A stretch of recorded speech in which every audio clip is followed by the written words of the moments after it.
dootul toog ku gëm sa mbër loxo ca kaw tey ñooy daan saa yu làmb ji sàkkee kuy fan si mbër sa xol bi dootul toog tey la samba yaa ne gàncax bëre leen bëre baax fan fii kaay leen duudu yaay kat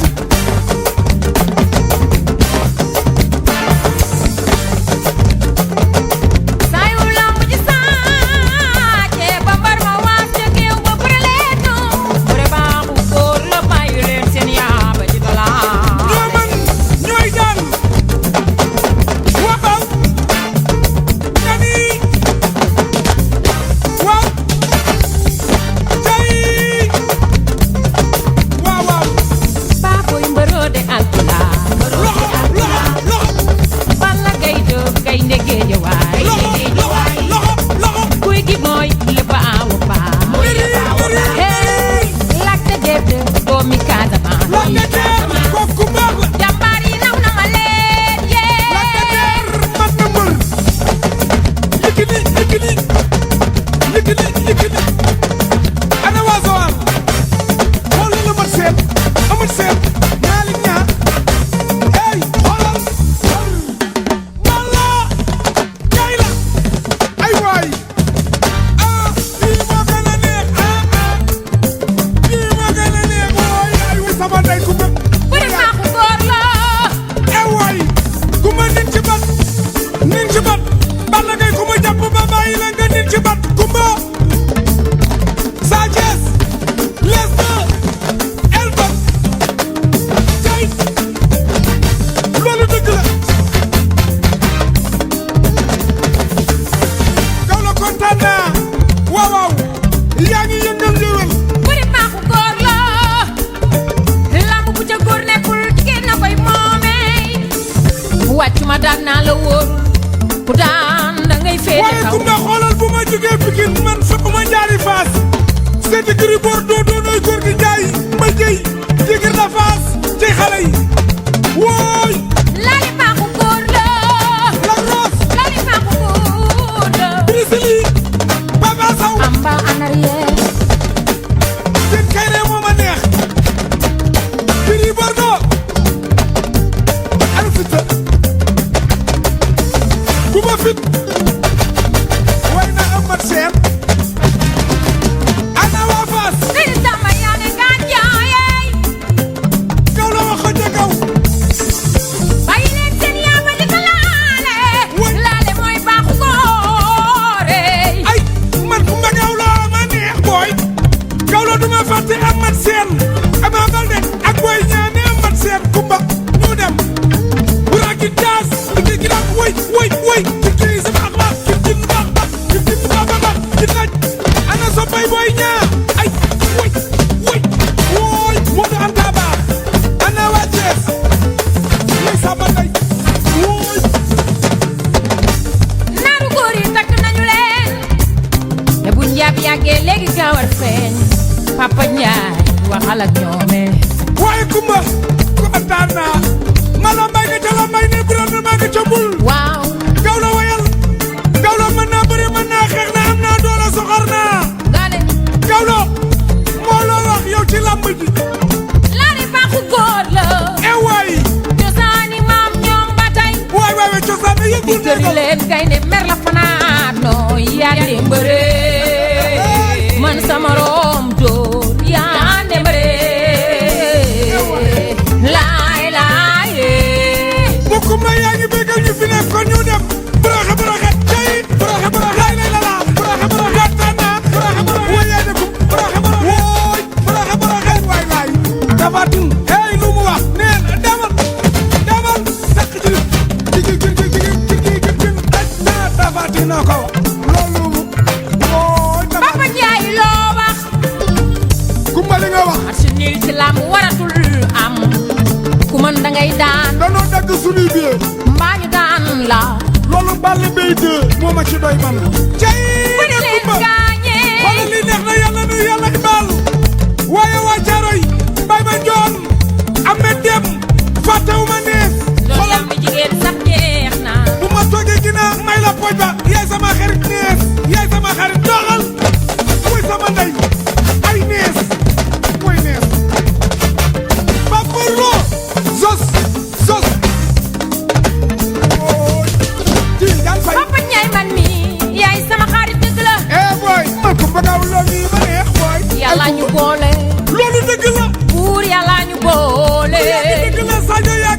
jaar maam yàlla ñu boole say kontar du nu bëgg bu ñaboo rigal xoolal ku bëgg Kumba Gawlo Papa Njaay ne bëgg na la ci xolam ku bañ na Kumba Gawlo ay waay Papa Njaay ne bañ na la ci xolam yaa ngi bëggal ñi fi ne yaa ngi bëggal ndaanaan yi yaa ngi bëggal akul làmb waaye nag Kumba xoolal ñu dem seen Moodu xaarañ loo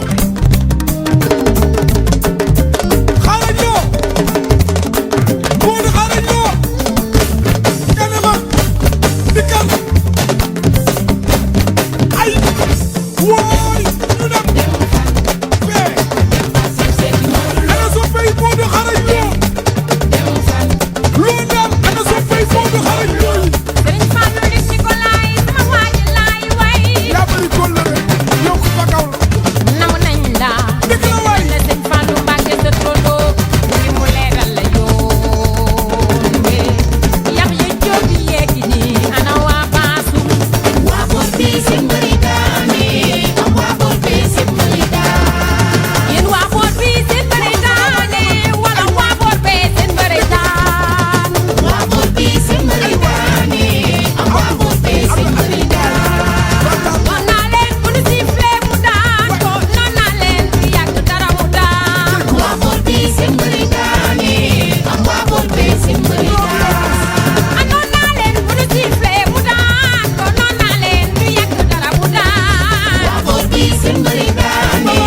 am waa boor bi seen mbëri daane man xamoon naa ne sama mbër mi mooy daan xamoon naa ne sama mbër mi mooy daan waa boor bi seen mbëri daane am waa boor bi seen mbëri daane naw naa la Abdoulaye Ndiaye law la jan yàlla na ngay maam Ndiaye waa boor bi seen mbëri daane am waa boor bi seen mbëri daane Allah moom baaxu góor la bu ca góor nekkul jigéen a koy moom waa boor bi seen mbëri daane am waa boor bi seen mbëri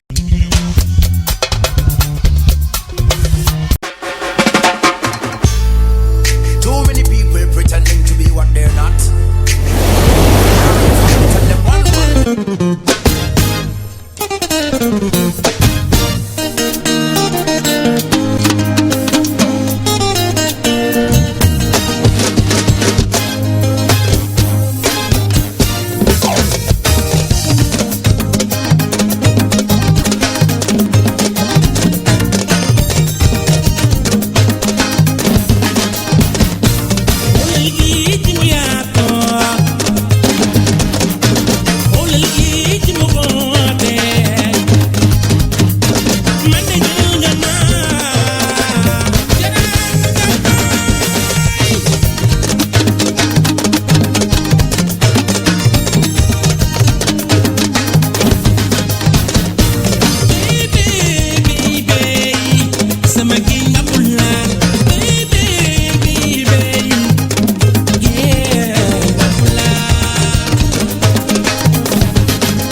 àdduna mënu ma yóbbu ba ma fàttale mbaa ma leen di ginnaawal sa rek mënu ma jaay ba ma xeeb leen yéen laa juddandoo dool daan ànd bu rafet bi te yàlla tax boobu ànd du jeexoo Aliou Lam da ngeen jàpp yàlla tax ma jàpp yàlla tax boobu ànd du jeexooy ndongo seen samay xarit samay doomu ndey baama du jot laa bëgg a wayal man samay xarit samay doomu ndey Abdou Sylla laa bëgg a jiinu juddandoo yorandoo màggandoo daamoy njaay jaata sumay xarit sumay doomu ndey ñama daan fa walla bëgg wayaloo bu njëkkoon Cerno Sekk de la ñàkk yaay yeey bu njëkkoon muy Basiiroo bu njëkkoon da ngay bëgg nit ñu naan la kii du sa nawle bu njëkkoon man di bëgg naa leen musuma leen fàtte te du am ñaanuma ko yàlla wi Aliou Lam mooy sama waajaay bu njëkkoon da ngay bëgg nit ñu naan la di joolaal waaye léegi loolu dañ na fi ko naate ndox ndongolo mooy tànnal boppam Abdou Sylla kooku waay la moo tànnal boppam Aliou Lam seen daali seen mooy tànnal boppam Mbay Jaañ kooku waay la mooy tànnal boppam Jaga Menga yow seedema mooy tànnal boppam Bekaay sama waajaangi mooy tànnal boppam Cerno Juuf ma ngi tabaange mooy tànnal boppam Basseen sama waajaangi mooy tànnal boppam yéen samay waay bëgg naa leen xaritoo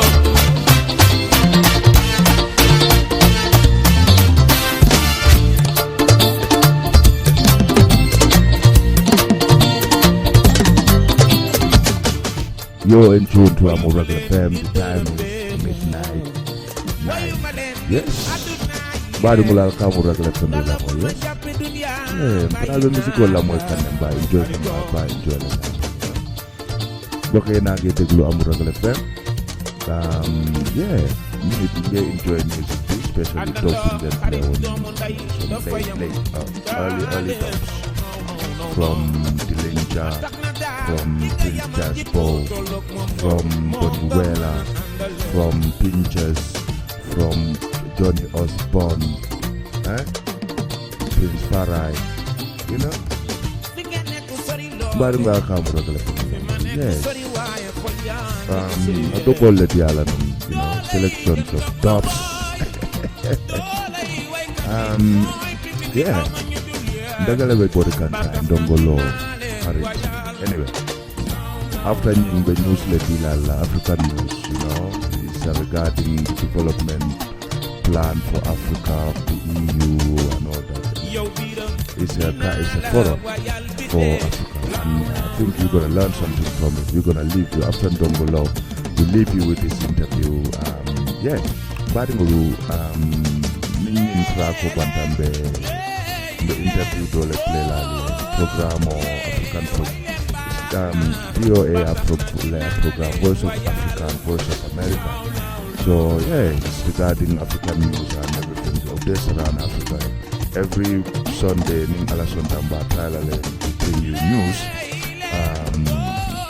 news review across the globe. So then by after Ndongolo Johlen interview or program around African program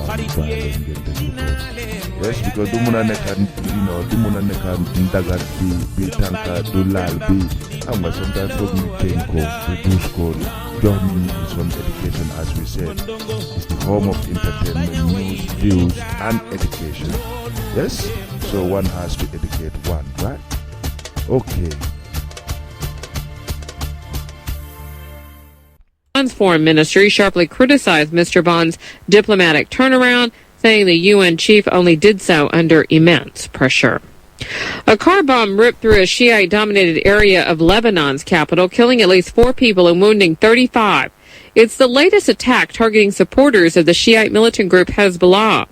The blast occurred today in southern Beirut, which is a Hezbollah stronghold, and it's the same area where a car bomb killed 5 people earlier this month. Lebanon state media said a suicide bomber was behind the attack. A security official said the vehicle was stolen and packed with explosives. A renewed wave of deadly insurgent attacks in Pakistan has prompted the military to launch rare airstrikes against suspected militant hideouts in a remote tribal district that critics have long condemned as a center of local and international terrorists.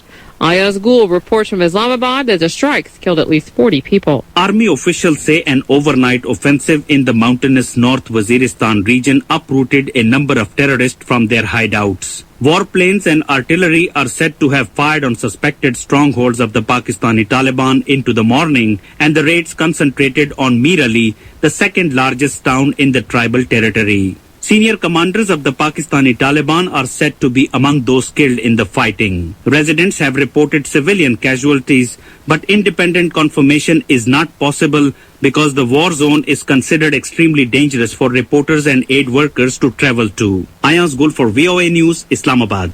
On the eve of an international peace conference on Syria, Human Rights Watch has sharply criticized the international community for failing to protect ordinary Syrians from abuses by the regime of President Bashar al-Assad. From Paris, Lisa Bryant has more for VOA on HWR's recent latest report that also criticizes U.S. surveillance tactics, among other things. Human Rights Watch's executive director, Kenneth Roth, says the world community must respond forcefully to mass atrocities committed by the Syrian regime and find ways to unblock humanitarian aid into the country. Atrocities in Syria are not an unfortunate byproduct of the war. They are the way the Syrian government has chosen to fight this war. This is a war strategy of war crimes, aimed at making life as miserable as possible for civilians in opposition-held areas. Roth spoke at a news conference in Berlin at the release of HRW's 2014 World Report. Lisa Bryant for VOA News, Paris. Russian Foreign Minister Sergei Lavrov says the situation in Ukraine is spinning out of control as clashes between anti-government protesters and police continued for a third day in Ukraine's capital, Kyiv. Lavrov said today in Moscow that Russia is doing everything it can to help stabilize the situation without meddling in Ukraine's domestic affairs. Meanwhile, protesters hurled projectiles at police who retaliated with rubber bullets. Video footage shows the two sides facing off on either side of a burned-out shell. Russian security forces are studying video posted by an Islamic militant group that claims responsibility for last month's suicide bombings in Volgograd and threatens attacks at the upcoming Olympics in Sochi. The video was posted online Sunday by a militant group from the predominantly Muslim region of Dagestan. However, it's unclear when that video was made. U.S. President Barack Obama will meet with Pope Francis at the Vatican during a week-long trip to Europe set for late March. The White House says President Obama looks forward to discussing with Pope Francis their shared commitment to fighting poverty and growing inequality. The meeting is scheduled for March 27th. While in Rome, President Obama also plans to meet with the Italian president and prime minister. More details on that and more at voanews.com. I'm Francis Alonso, VOA News.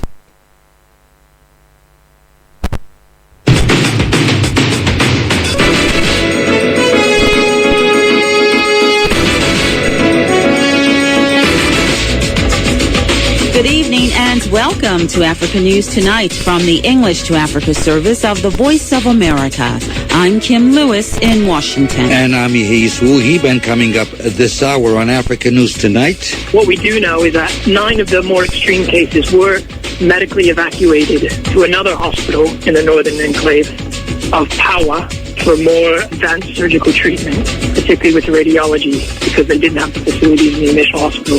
In terms of the urgent treatment, a lot of the cases were treated in our operating room upon receipt, so our positioning in the hospital ahead of time helped to save and prevent a lot more lives being lost from this tragic attack. That's Michael McCusker, Program Officer for the Save the Children in Bangui Central African Republic, a convoy attack on a truck evacuating Muslim families to safety killed at least 23 people, including 3 children. We'll have full details on this story coming up. Also, the human rights group Oxfam says the wealth of the world's 85 richest people equals that of half the world's population. We'll have these stories, plus the sunny side of sports with Sunny Young, music from Rwanda, and our daily features. So stay with us. There's lots more ahead on Africa News Tonight. Our top story this hour, the new transitional president of Central African Republic says she expects a presidential election to be held in 2015. Catherine Samba-Panza was elected yesterday by a transitional council. She has been the mayor of the capital, Bangui. In an interview with VOA, Samba-Panza said her first priority is to calm people, saying they need to feel safe. The country is racked by violence as Muslim and Christian armed groups fight around the country. Other priorities including solving the humanitarian crisis and holding open elections. Samba Panza replaces Michel Djotodia, the leader of Seleka forces that ousted President Francois Bozizé last year. Yes, in other news from the CAR, the international humanitarian organization Save the Children reports children in the Central African Republic were victims of an attack last Friday. They were part of a truck convoy that was evacuating Muslim families to a safer location. They were heading for the village about 30 kilometers outside of Bouar. The attack left 23 people dead and at least 22 injured. 3 children were among the dead. Save the Children is treating other injured children and other civilians at a hospital that is supported by them. Michael McCusker is program officer for Save the Children. He spoke with me from Bangui about the impact of the ongoing violence in the CAR on families. From our doctor who is based up in Bouar, which is in the northwest region, about 200 kilometers outside of Bangui, networks have been very difficult at the moment. Phone signal is down. The internet and VSAT signals are down. So we're receiving pretty limited updates at present. What we do know is that 9 of the more extreme cases were medically evacuated to another hospital in the northern enclave of Pawa for more advanced surgical treatment, particularly with radiology, because they didn't have the facilities in the initial hospital. In terms of the urgent treatment, a lot of the cases were treated in our operating room upon receipt. So our positioning in the hospital ahead of time helped to save and prevent a lot more lives being lost from this tragic attack. What types of injuries did they suffer? Well, it was a grenade attack, so you had injuries from that, from the impact of the grenade, but the majority of the injuries came from the ambush that resulted afterwards. Many of the communities were attacked with clubs, knives, machetes, as well as some gun injuries as well. So it required quite a lot of surgical treatment, and the more advanced grade cases that we stabilized, as I said, 9 were evacuated to another hospital in the northern region with more advanced facilities to be able to treat the really severely that were admitted. And I think you can imagine kind of the chaos that ensued when we received these patients. We had a lot of the family trying to infiltrate the hospital. So a lot of it involved trying to get a stabilizing environment in order to treat the people there in that moment. Who were the attackers and what were they after? What was the purpose of this attack? I can't confirm who the attackers were. That's not something that we've investigated. I mean, our main priority is to look after the needs of the people and to save their lives, particularly the children who were victims of this attack. And we cannot advocate anymore that these attacks against children cannot continue. What we need is greater peacekeeping presence that can extend out to these really remote, harder to reach areas. These 2 trucks were evacuating Muslims out of the country for their own safety, and they were attacked on a route that was extending them out to Cameroon. What other type of support are you providing the families there in Central African Republic? The children are working in many sites in Bangui. It's approximately 60% of the population that are fled into open fields away from armed actors, and where they're trying to respond with emergency life-saving treatment, medical drugs. A lot of the children have experienced significant trauma, so we're helping to provide them with a safe place to play and provide psychological first aid for those who really show signs of trauma from living in these conditions and from the violence they've seen. We're stressed across many different parts of the country, but obviously huge needs remain throughout the country. So we're providing an entry point into treating some of the more grave illnesses that are admitted in the hospitals, but it's really fighting fires. Unless we get increased committed funding from the international community, this will need to be an uphill battle for the remaining days. That was Michael McCusker, Program Officer for Save the Children. He spoke with me from Bangui.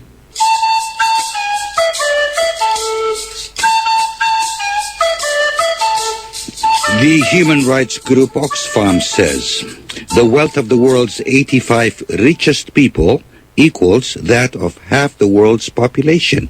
Oxfam yesterday released a study on global inequality ahead of a meeting this week of government and business leaders at the World Economic Forum in Davos, Switzerland. The report says wealthy elites have used their political power to get lower tax rates, hide wealth offshore, and otherwise serve their own interests to the disadvantage of those at lower income levels. The report lists financial regulation, tax havens, and secrecy, as well as cuts or underinvestment in public services as examples of such political maneuvering. It says the effect of these policy changes is not only to concentrate wealth and political influence in higher income brackets, but to ensure it stays there for the next generation. Oxfam says in the past decade, the number of billionaires in India has increased tenfold, while in Europe, austerity measures mainly affect the middle and lower classes. It says in Africa, global corporations exploit their political influence to avoid taxes, reducing government resources to fight poverty. Oxfam is calling on those business leaders and government delegates at the World Economic Forum to support government programs that strive to help undeserved middle and lower income levels, support economic of fair wages, and crack down on tax dodging and financial secrecy. It also called on participants to agree to a global goal to end extreme inequality in every country as part of the post-2015 negotiations. A new report says the global labor market remains uneven and fragile despite some encouraging signs of economic recovery. The International Labor Organization says unemployment worldwide increased by 5 million last year. Some of the biggest unemployment problems are in North Africa. VOA's Jody Campoa reports. The ILO has released its Global Employment Trends 2014 report. Economist Stephen Kapsis is one of the authors. Globally, we saw a slight decline in economic growth in 2013 versus 2012, and that was largely due to weakness both in developed economies in Europe, but also in some developing countries like China, where growth rates started to decline. Signs of recovery following the 2008 economic collapse are not resulting in many new jobs. Rising equity prices, stock markets are up, corporate profits are at an all-time high in many countries, but we haven't seen a concordant increase or improvement in labor markets. We've seen persistent global unemployment. We're estimating over 200 million unemployed workers around the world in 2013, and labor markets really aren't recovering along with the broader economic recovery. The ILO economist says there are several reasons for the lag. He says they have to do with the policies put in place after the economic crisis began. We're seeing a lot of monetary stimulus, so central banks are pumping money into the financial markets, and that at least has a risk of creating financial market bubbles and large spikes in equity prices and home prices.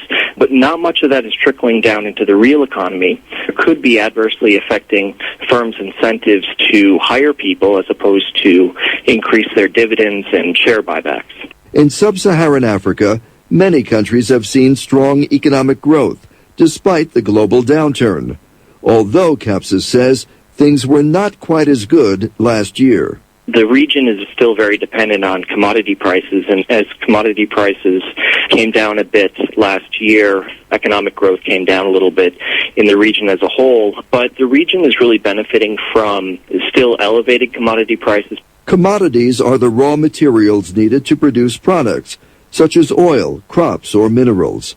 Sub-Saharan Africa has favorable demographics when it comes to workers, but Kapsis says there are some weaknesses.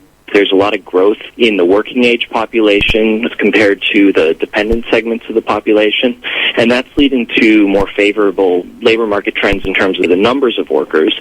But what we're seeing is a continued persistence in what we call vulnerable employment. So these are own account workers or unpaid family workers.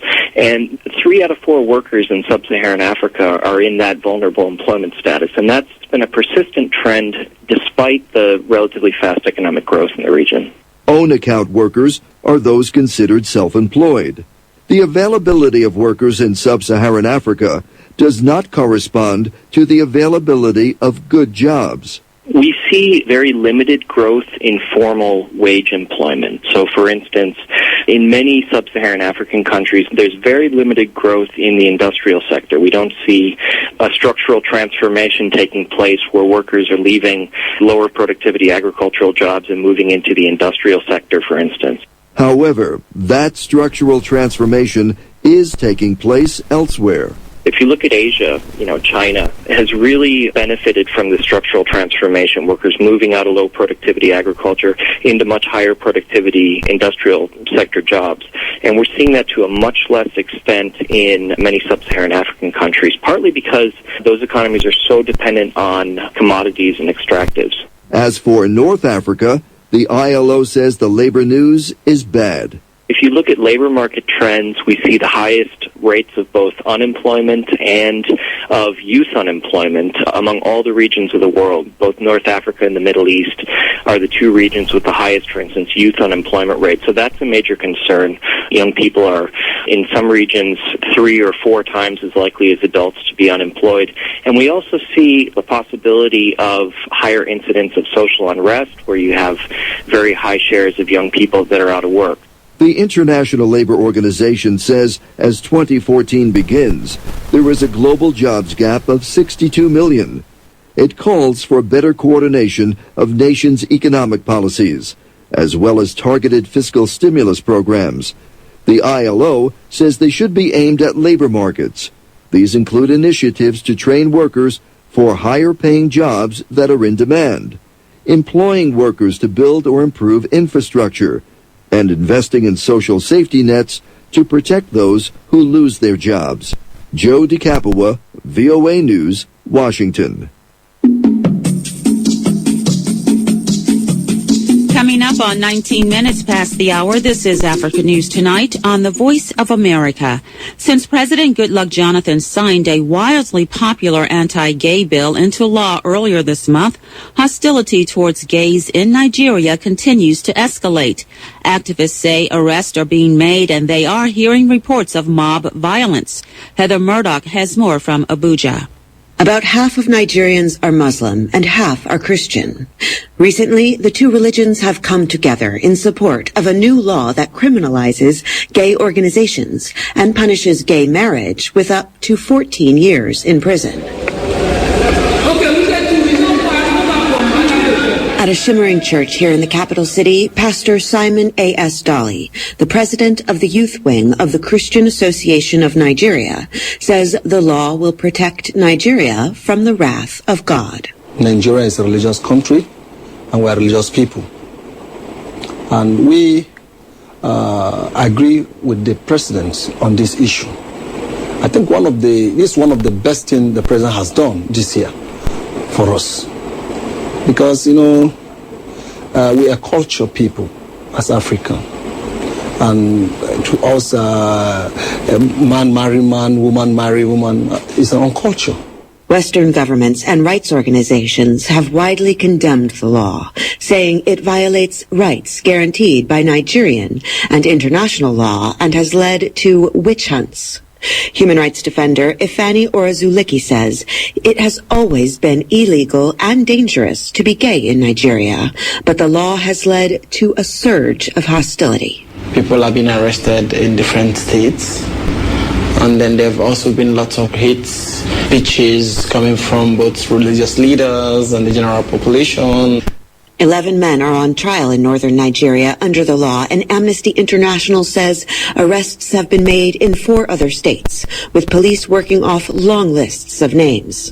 Orozuliki says a small network of activists in Nigeria are trying to keep each other safe and gain support through awareness campaigns on Twitter and Facebook. Yeah, we are always on the alert, we're talking here and there, making phone calls, confirming to be sure that people are okay wherever they are, and following up situations. Activists say that because the law criminalizes anyone who provides services for gays or supports gay groups, the list of people who could be arrested under the law is long and varied. In this sprawling slum in central Nigeria, a rights activist who doesn't want to be named for safety reasons says he's heard reports of mob violence against gays as religious and political leaders speak publicly in support of the bill. It does not help. So the only solution we're looking at now actually is how we can get the human rights community. He also says the law could have other negative consequences for Nigeria, like increasing HIV rates among gay men and eventually the general population. You're driving them more underground. They will not be able to access health services. And the very few handful organizations that actually provide and even trying to provide this, support, like HIV treatment and awareness and education to gay community. We also want to go underground. As Nigeria battles insurgency in the north and militancy in the south, he says, the passing of this law appears to be a political move in advance of elections next year. Supporters of the law say it reflects the will of the Nigerian people and the will of God. Heather Murdoch for VOA News, Abuja. While speculation persists as to whether Ugandan President Yoweri Museveni will sign the anti-homosexuality bill passed by Parliament, civil society groups in Uganda are calling attention to the implications of the bill if it were to become law. Hilary Hewler has more from Kampala. Last week, the Ugandan press published a letter from President Yoweri Museveni to the country's parliament, fueling speculation the president would refuse to sign the anti-homosexuality bill passed by lawmakers in December. But at a news conference Tuesday, a coalition of civil society organizations reminded the public that Mr. Museveni has yet to officially refuse, and warned that the bill, in their view, still poses a threat. The bill would make certain homosexual acts punishable by life in prison. It also criminalizes promotion of homosexuality, as well as the failure to report homosexuals to the police. Some organizations have been opposing the bill on public health grounds. Alice Kayongo of the AIDS Healthcare Foundation said Tuesday that HIV incidence in Uganda is on the rise, and that gay men are at a higher risk than others of contracting the virus. If the president signs the bill into law, she says, it could make this group difficult or even illegal to reach. I imagine, having someone come to me requesting me for condoms, and I say I am unable to provide them, and yet I know that condoms will probably prevent this person from either passing on HIV or acquiring HIV. So for me to say no to someone because I fear that I could be branded as a promoter of homosexuality, it just makes no sense to me. A lawyer for the civil liberties organization Chapter 4 Uganda, Nicholas Opio, notes the Ugandan parliament passed the bill without the necessary quorum. This irregularity should make it possible to challenge the bill in court. The legal process would be to challenge the process of passing the law itself. The issues about quorum was raised, and in the past, such laws have been declared null and void. So I think that the option for challenging that law in court for procedural irregularities is open. The Robert F. Kennedy Center for Justice and Human Rights met with the president last week and reported that Mr. Museveni intends to block the bill. But Opio says the Ugandan president has probably not even received the final copy of the bill from Parliament. When he does, the president will have 30 days to respond. Hilary Hewler for VOA News, Kampala.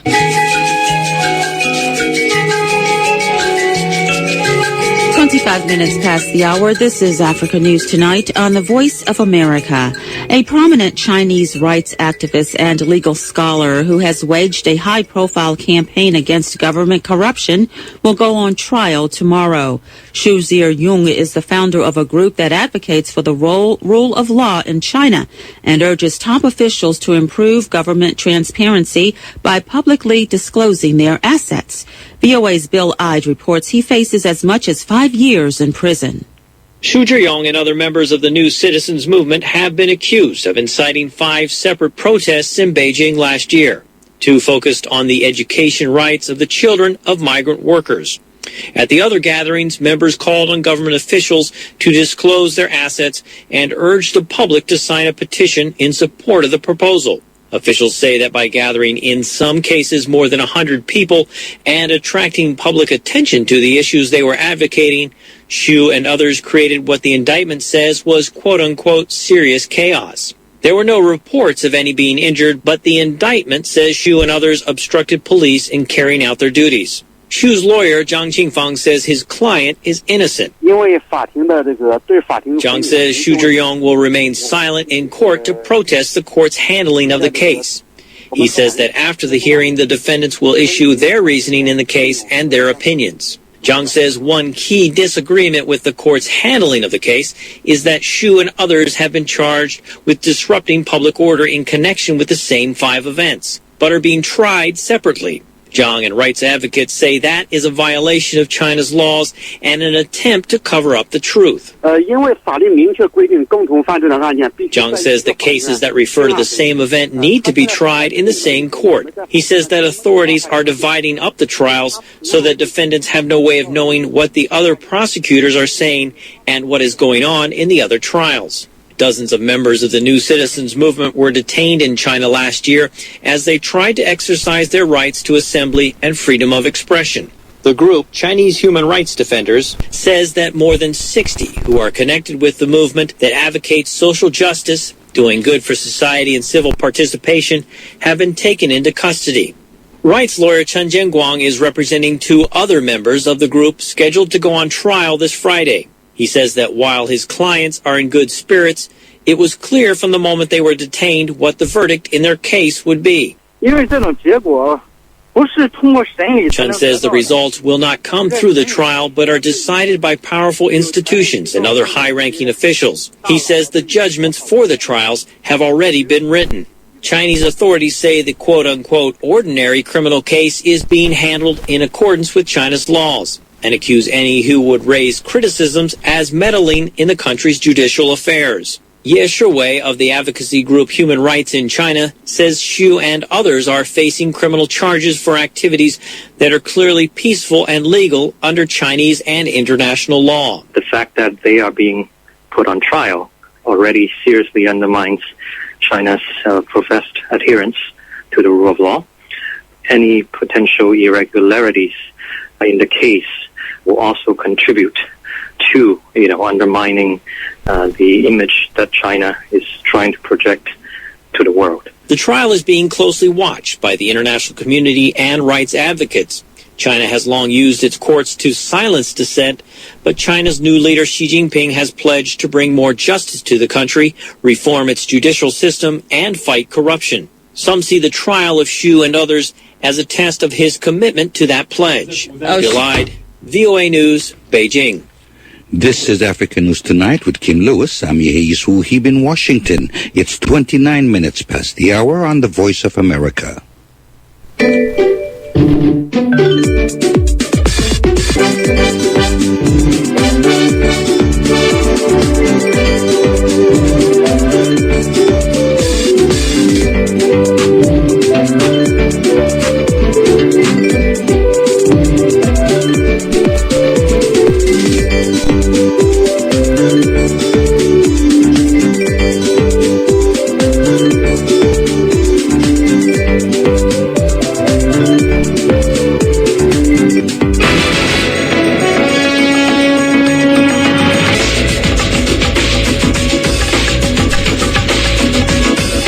This is African News Tonight on the Voice of America. Here's a recap of our top story this hour. The new transitional president of Central African Republic says she expects a presidential election to be held in 2015.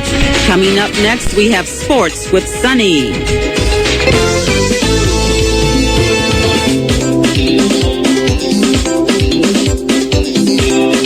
And it's time now for the sunny side of sports with Sunny Young, and happy snowy Tuesday, Sunny. Happy snowy Tuesday, Kim. I understand you're going to be kicking off in South Africa today. Kim, we're going to kick off once again with African football. The decisive matches in Group C are being played this evening at the 3rd African Nations Championship in South Africa. In Bloemfontein, Ghana is going against Ethiopia, while in Polokwane, Libya is playing Congo-Brazzaville. The Libyans and the Ghanaians top the table with 4 points each, with the Libyans slightly ahead on goal difference. The Libyans have a +2 goal difference, and the Ghanaians have a +1. The Congolese are next with 3 points, and the Ethiopians have no points. So, based on the standings, Libya and Ghana need only draws this evening to advance to the quarterfinals. In action Monday, Morocco and Zimbabwe both reached the final 8 with victories, as we hear now from our Daybreak Africa sportsman, Mark Ouma. Zimbabwe pipped Burkina Faso by scoring their first goal in 3 matches as Morocco beat Uganda 3-1 in the other Group B tie in Cape Town on Monday. Morocco and Zimbabwe progressed to the quarterfinals. Speaking through an interpreter, Moroccan coach Hassan Benabicha concedes they started their campaign with mediocre performances. Bon, donc on a débuté la compétition, on n'a pas bien débuté la compétition. Le match contre Zimbabwe était médiocre. Well, we did not start very well this competition, as from the beginning we had a very poor performance and we did not do really very well. So our last chance was to play against Uganda and win. We fought very hard and we made it, yes. Congratulations to the team from Morocco. That was Hassan Benabicha, Morocco's football coach, speaking in Cape Town, South Africa. Meanwhile, following South Africa's 3-1 loss to Nigeria and consequently their elimination from the tournament, the South Africa Football Association President Danny Jordan says they plan to institute a wide range of changes to their national team.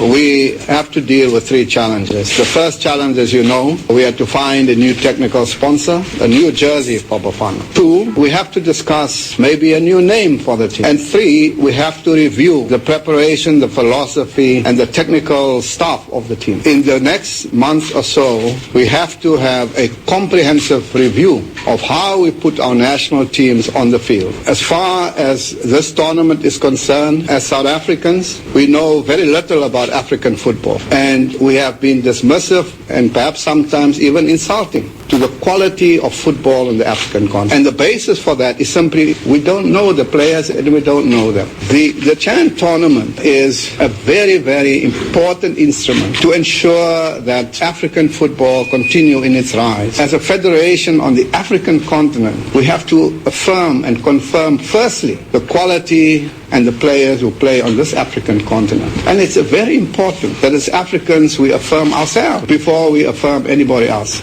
That was Danny Jordan, South Africa Football Association President, and Mark Ouma in Cape Town, South Africa.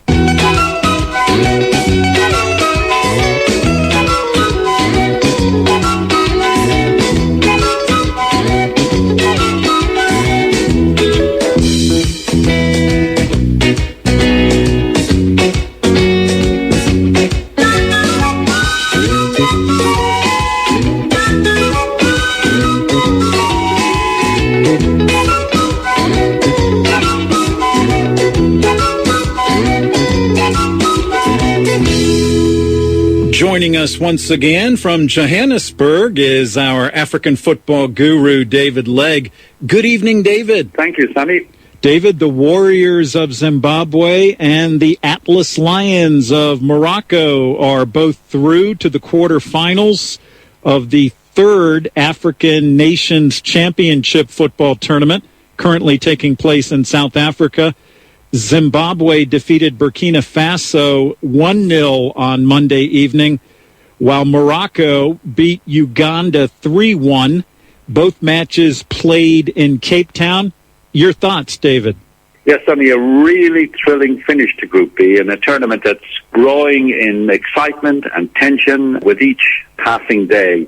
Uganda went into this final round of matches with a 2-point lead, and they could in fact have afforded a loss to Morocco if Burkina Faso won. And Zimbabwe were in the unusual position of challenging for first place, despite the fact that they had neither scored nor conceded a goal. So there was everything to play for. What was really nice was that all four countries, Morocco, Uganda, Zimbabwe, and Burkina Faso, despite being last on the table with just 1 point, had a chance of making the quarterfinals. Let's look first at the Zimbabwe match, beating Burkina Faso 1-0.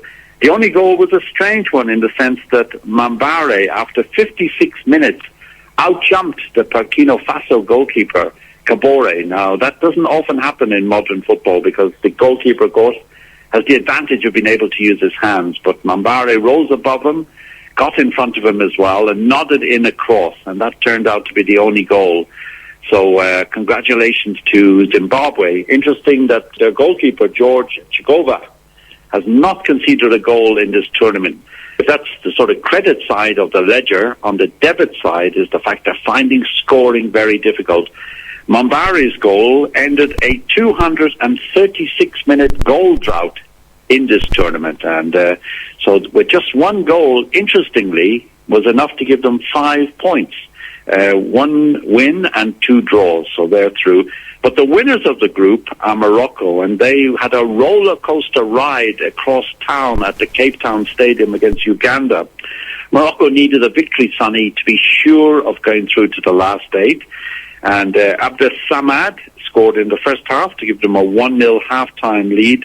But then Sentamu equalized on the hour mark, and that was his 3rd goal of the tournament. He was a player we said, look out for him on your show last week. And at 1-1, the situation was that Uganda were going to go through and Morocco were going out. But then the game swung again in the closing stages. Ayajur, who comes from Raja Casablanca, they're the team that made a surprise push in the 2013 FIFA Club World Cup, going all the way to the final before they lost to Bayern Munich of Germany. He restored the Moroccan lead, and then 3 minutes into stoppage time, that's how late it was before Morocco sealed a 3-1 victory, the goal scorer El Ouadi. Uganda had been pressing hard. They were caught on the counter-attack, and Morocco got that 3rd goal. So really thrilling finish to Group B, and it finished with Morocco and Zimbabwe on 5 points each. Morocco finished top because they had a +2 goal difference, and Zimbabwe had a +1 goal difference. Uganda finished 3rd with 4 points, and Burkina Faso last with just 1 point. So congratulations to both Morocco, who face a really tough one in the quarterfinals against Nigeria, and Zimbabwe face Mali, who many are predicting could go all the way and win this competition.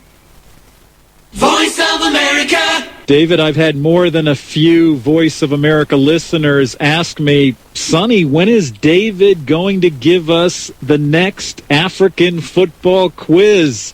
We've got to make these guys sweat.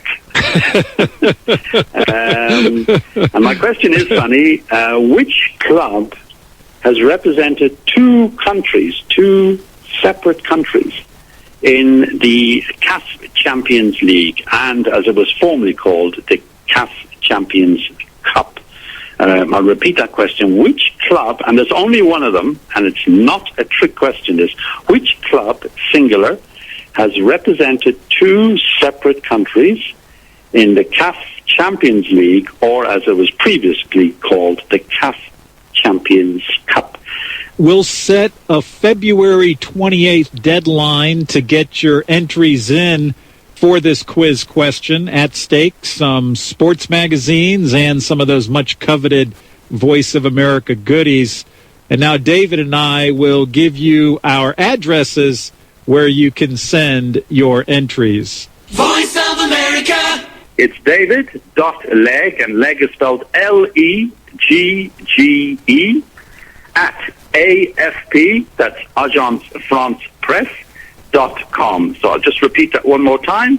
It's David.Legge, Legge, at AFP, individual and to industry and to hospitals. Critics might say that this is just another talk shop, being that many other events like this have already taken place without much merit. How will this speaker series be different from the very many that have been organized by other like-minded organizations? Yes, indeed, talk is cheap, as they say. Talking alone does not move the issue forward. But I'd have to admit that I frankly don't think, particularly in the United States, we have enough open conversations about not only the problems but the solutions to some of the challenges facing the African continent. I find myself having very closed-door conversations with friends and family members and colleagues about the challenges on the African continent, but I think we need to bring a lot of these conversations to the open so that we shed light on these challenges, but we also pressure the leaders and those who are responsible for making sure that certain things happen to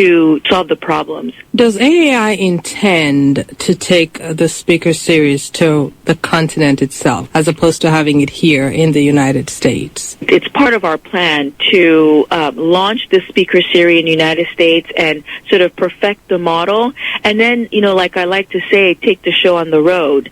And that road is to the continent. So I definitely imagine something along the lines of us having potentially government or non-government sponsors who can work with us, partners that can work with us on the continent to continue this conversation and bring it to the people that it affects the most, which is the average African citizen. Amini Kajunju is the president and CEO of the Africa America Institute. She was speaking with Audette Frazier from New York City.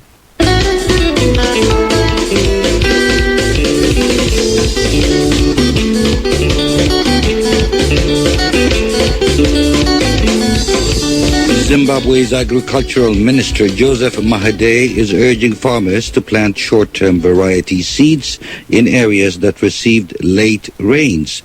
He remains optimistic that this year's harvest will be good. The World Food Programme estimates that about 2.2 million Zimbabweans will need food assistance until the April harvest because of last year's poor harvest. But Mahade tells reporter Blessing Zulu he's hopeful that this year's harvest will be good despite the challenges facing farmers. Of course, we are just approaching the mid-season drought period, so we don't want to talk much until we pass that period. But what is urgent to the farmers is for them to have that capacity to acquire top-dressing fertilizers. The season is fair at the moment, but what is critical is for the farmers to get enough support for the inputs they require. You talked about the top-dressing fertilizer. Is it readily available?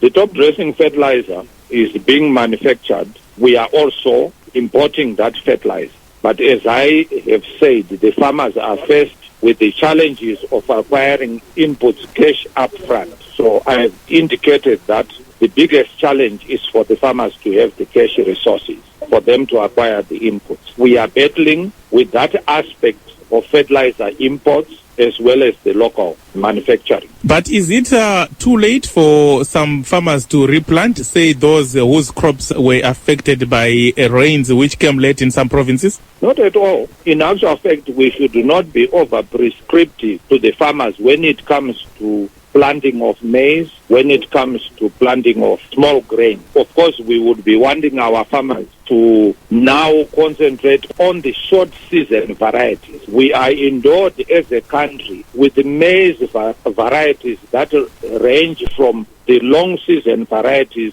to short season varieties and to medium season varieties. So our position is well favored from our breeding strategies, from our research strategies. Joseph Mahadi is Zimbabwe's agricultural minister. He was speaking with Blessing Zulu.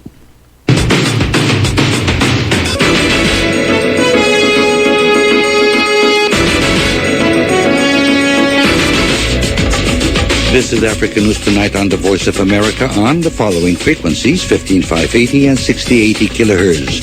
Tune in to Africa News Tonight at 16 and 18 hours UTC, Monday through Friday. Send your emails to africa@voanews.com or call us here in the United States at 202-205-9942. And when you hear the Voice of America identification, press 30 to leave us a message. Be sure to leave your name and country in the message. And that wraps up this edition of African News Tonight. Up next, our VOA editorial. I'm Yehiz Huhib in Washington. And I'm Kim Lewis, and for all the latest developments on the continent 24/7, visit our website at www.voaafrica.com. And on behalf of our African News Tonight producer, Jackson Mpunganyi, and our engineer, Bill Barber, thanks for choosing the Voice of America. Next, an editorial reflecting the views of the United States government. With the launching of Sputnik 1, the first artificial satellite, in November 1957, the world entered what became known as the space age, an era of rapid development and great advances in technology and the sciences, particularly rocketry and cybernetics. Back then, it was a race for primacy between the United States and the Soviet Union, reflecting the political rivalry between the two countries.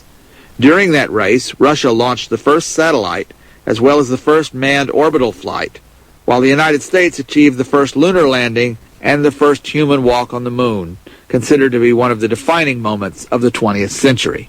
Today, ambitious space programs are beyond the reach of most countries, and so cooperation, not competition, is the name of the game. On January 9th, the United States hosted the International Space Exploration Forum, a meeting of some 35 spacefaring nations that is dedicated to building political support for global cooperation in space exploration. Speaking before this unprecedented gathering, Deputy Secretary of State William Burns said that space exploration fuels economic growth. It spurs scientific and technological innovation. It inspires our young people. And at a relatively modest financial investment, it provides direct, real, and lasting benefits in nearly every aspect of modern-day life, from public health and safety to energy and information technology. The question facing us today is whether we can muster the courage and political will to advance space exploration and ensure that cooperation continues to trump competition. If we do that, if we choose to put our collective strength behind cooperative efforts rather than competing efforts, the opportunities are as vast as the solar system itself. Space exploration is not just the preoccupation of scientists and astronauts, but a vital undertaking for all those who wish to advance the cause of global peace and prosperity, said Deputy Secretary of State Burns. Now is the time to come together to make space exploration a shared global priority, to unlock the mysteries of the universe, and to accelerate human progress here on Earth. I am confident that we will advance further, faster, if we work collectively. That was an editorial reflecting the views of the United States government. For a transcript of this and other VOA editorials, or to receive editorials by email, visit the VOA Editorials Internet homepage at www.voanews.com/editorials.